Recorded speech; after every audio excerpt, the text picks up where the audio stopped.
Today I'll be reading from the Zohar. It's a little bit long, maybe not too long. Almost 18 pages, but it's, let's see if I do the whole thing. So it's from chapter of Yisro, chapter 27. The Yisro is the portion from the Torah, and the Zohar is from Rabbi Shimon Bar Yochai and his group. So it says, remember the Shabbat day to keep it holy. This very long section tells of the blessings and joy that accrue from observing the 3 Sabbath meals properly. He who blemishes one of these meals will be made to bear 3 burdens: judgment in Gehenna, Armageddon, and pre-messianic tribulations. We're told that on festivals and holidays one must share with the poor. Because all the faith is centered in the Shabbos, a man is given an additional soul on this day, and all judgments are withheld. Rabbi Yehuda tells us that the Shabbos is of equal importance to the Torah, and that one who keeps the Shabbos is considered as having fulfilled the Torah. Rabbi Shimon tells us about the verse, for thus says Hashem to the eunuchs, explaining that those who study Torah are like eunuchs for 6 nights, but on the Sabbath they have conjugal union, this being the right time to unite the matron with the king. Then they are blessed with good and holy children. There are portions, it's like on this verse, remember the Shabbat day to keep it holy, there's in the middle of the chapter. So this is 444 until 484. So I won't read the number of every one, but I'll just read them. I've already read it in Hebrew, so I'll just read it in English. Remember the Shabbat day to keep it holy. It says this in Shemos, chapter 20, verse 8. That's where this is coming from. Rabbi Yitzchak cites the verse from Bereshis, chapter 2, verse 3. And Elohim blessed the 7th day. Of the manna it's written, 6 days you'll gather it, but on the 7th day, which is Shabbat, on it there shall be none. That's from Shemos 16:26. He asked, if there was no food on that day, what blessing is attached to it? We learned that all blessing from above and below depend upon the 7th day. And we've also learned that there's no manna on the 7th day because all the 6 supernal days, which are represented by the Sfirot, the attributes, in Hebrew called Chesed, Gevura, Tiferet, Netzach, Hod, and Yisod, derive their blessing from it, and each of them sends forth nourishment to the world below from the blessing it receives on the 7th day. Therefore, he who attained the grade of faith must prepare a table and a meal on Shabbat Eve, so his table may be blessed all through the other 6 days, for at that time blessing is prevalent for all the 6 weekdays, for no blessing is found at an empty table. Therefore, one should make ready the table on Shabbat Eve with breads and other foods in order to derive blessing for all the 6 days. Rabbi Yitzchak said, also on Shabbat day, one should prepare the table with meals and draw blessing for the other 6 days. Rabbi Yehuda added, one must enjoy himself on this day with 3 meals in order that there'll be satisfaction and pleasure in the world on that day. Rabbi Abba explained that the reason for preparing 3 meals for Shabbat is in order that blessings may spread to the supernal days Chesed, Gevura, and Tiferet, Netzach, Hod, and Yisod, which receive their blessing from that day, which is the Shekhinah, the 7th attribute. On this day, the head of Zer Anpin, meaning the first 3 Sfirot, is filled with the dew, meaning plenty, which descends from the most hidden Atika Kadisha, which is the holy ancient one. He causes it to descend into the field of holy apple trees, which is the Shekhinah, 3 times after the entrance of Shabbat, in order that all may enjoy the blessing. Therefore, a man should enjoy 3 times, for therein depends the true faith in Atika Kadisha and Zer Anpin, and the Zer Anpin is the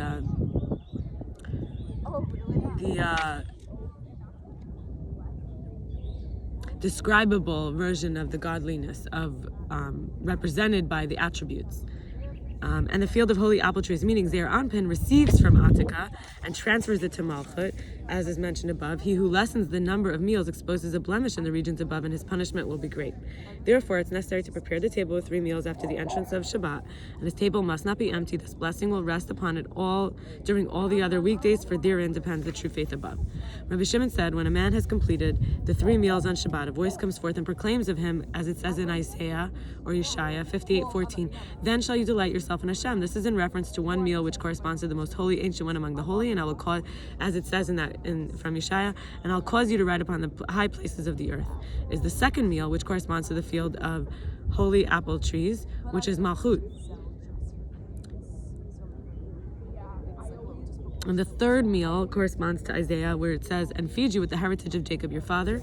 This is the perfection it reaches in Zer Anpin in the 3rd meal. Corresponding to this, one should complete the meals and find joy in each and all of them, because this is the satisfaction of perfected faith. Therefore, Shabbat is more holy than all other times and holidays, because it contains all in itself, whereas no other times or holidays do so. Rabbi Chia said, because all things are in it, as is mentioned 3 times, and by the 7th day, Elohim ended his work which he'd done, and he rested on the 7th day from all his work which he'd done, and Elohim blessed the 7th day and sanctified it. This is from Bereshis 2, verses 2 and 3.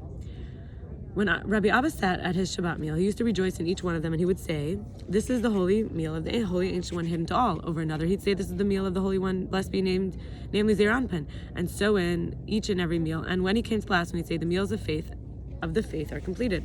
When Rabbi Shimon sat at his meals, he'd say, "Prepare the meal of the supernal faith, prepare the meal of the king." And then he would sit and rejoice. When the third meal was completed, it was proclaimed of him, "Then shall you delight yourself in Hashem, and I'll cause you to ride upon the high places of the earth, and feed you with the heritage of Jacob your father." Rabbi Elazar said to his father, "How are those three meals prepared?" Rabbi Shimon said, "At Shabbat Eve, it is written, I'll cause you to ride upon the high places of the earth." In this night, the matron is blessed, and the whole field of apples, which is Malchut, is also blessed, and the man's table is blessed, and a soul is added to a man. This night signifies a rejoicing of the matron, and therefore a man should rejoice and partake in the meal of the matron, which is Malchut. Concerning the second meal of the Shabbat day, it is as written, "Then shall you delight yourself in above Hashem." Most surely above Hashem, which means above Zeir Anpin, for at that hour the Holy Ancient One reveals himself, and the worlds are in joy. And we, in participating in this meal, contribute to that joy and completeness of Atika, the Ancient One, for assuredly this is his meal. Concerning the third meal of Shabbat, it is as written, "And feed you with the heritage of Jacob your father." This is the meal of Zeir Anpin, who is then in perfection, from which all the 6 days receive their blessing.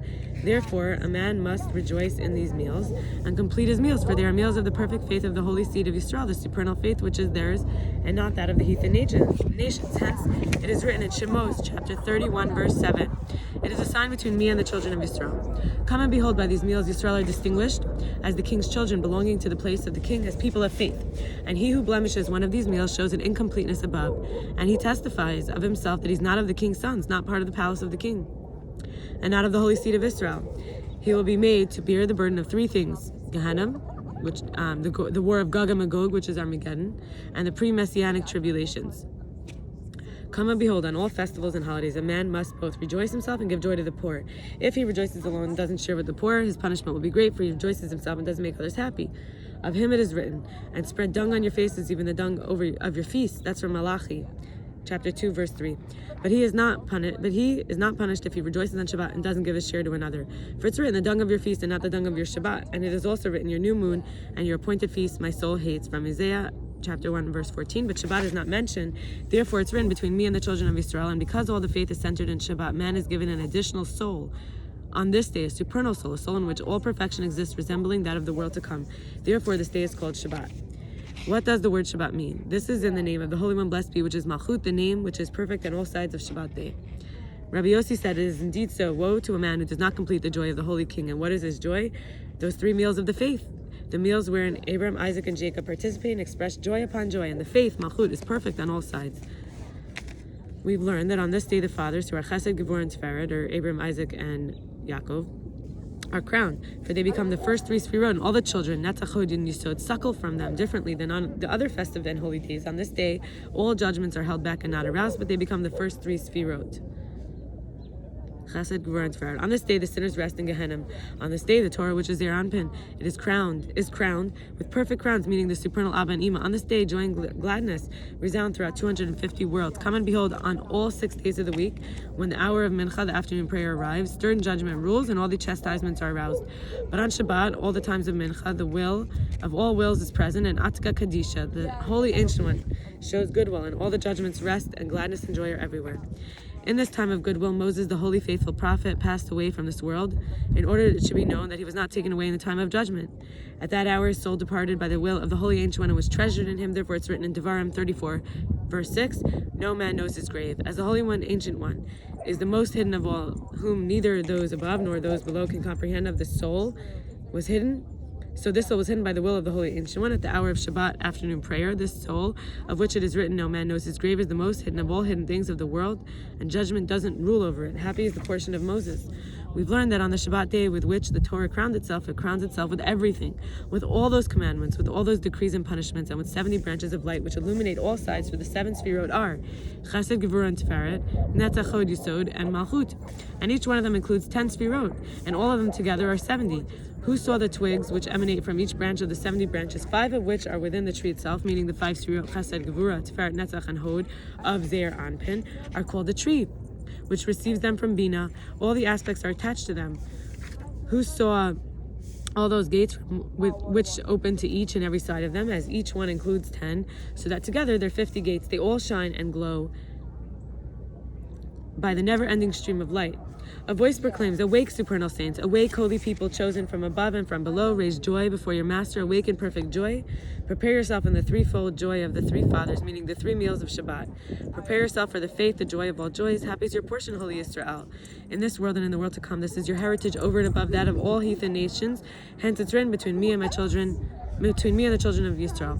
Rabbi Huda said, "It is indeed so, and therefore it is written, remember the Shabbat day to keep it holy, and you shall," and that's from Shemos 28, right? This is the verse that the whole piece is on.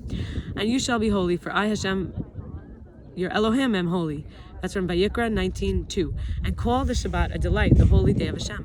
We've learned that on the Shabbat all the souls of the righteous feast on the delights of the holy ancient one, Atika Kadisha, the most hidden of all, Keter. One spirit of this delight of Atika Kadisha is extended through all the worlds. It ascends and descends and spreads abroad to all the holy children and to all the guardians of the Torah, so that they enjoy perfect rest, forgetting all cares, all penalties, and all hard work, as it is written in Yeshaya 14:3. "And it shall come to pass on the day that Hashem shall give you rest from your sorrow and from your fear and from the hard bondage in which you were made to serve. Therefore the Shabbat is equal in importance to the Torah, and he who keeps the Shabbat is regarded as one who fulfills the entire Torah. It is written, happy is the man that does this." This is from Yeshaya 56:2. Isaiah, right? "Happy is the man who does this, and the son of man that lays hold on it, that keeps the Shabbat and doesn't profane it, and keeps his hand from doing any evil." From this we understand that he who keeps the Shabbat as if he keeps the whole Torah. One day Rabbi Yudai met Rabbi Shimon on the road and asked him to explain a verse concerning the weekly portion, wherein Isaiah says, "For thus says Hashem to the eunuchs that keep my covenant, my Shabbatot, and choose the things that please me, and take hold of my covenant, to them will I give in my house and within my walls." That's 4 to 5 verses. What does this mean? Rabbi Shimon said, Cappadocia, naming him after the name of the city he lived in. "Fasten your donkeys to a fence and a light, for the words of Torah require attentiveness." "Turn around and follow me and pay attention," he replied. "It's for the master's sake I've come all this long way, and in following him, I shall behold the Shekhinah." He said to him, "Come and behold this verse," and Shekhinah is the divine indwelling presence. He said to him, "Come and behold, this verse has already been considered by the friends, but they have not explained it sufficiently. For thus says Hashem to the eunuchs." Who are eunuchs? Who are these eunuchs? These are the students of the Torah, study Torah and make themselves eunuchs. During the 6 days of the week and on Shabbat night, they hasten to have their conjugal union, for they know the supernal secret of the right time when the matrons united with the king. Those students who know this secret concentrate their hearts on the faith of the master and are blessed with offspring on that night. Therefore it's written, "They keep my Shabbatot," as it is said in the verse, "But his father kept the matter in mind." That's from Bereshit 37:11. They're called eunuchs because they wait for Shabbat in order to please their master, as it's written, "And choose the things that please me," meaning his union with the matron, "and take hold of my covenant," amounts to the same.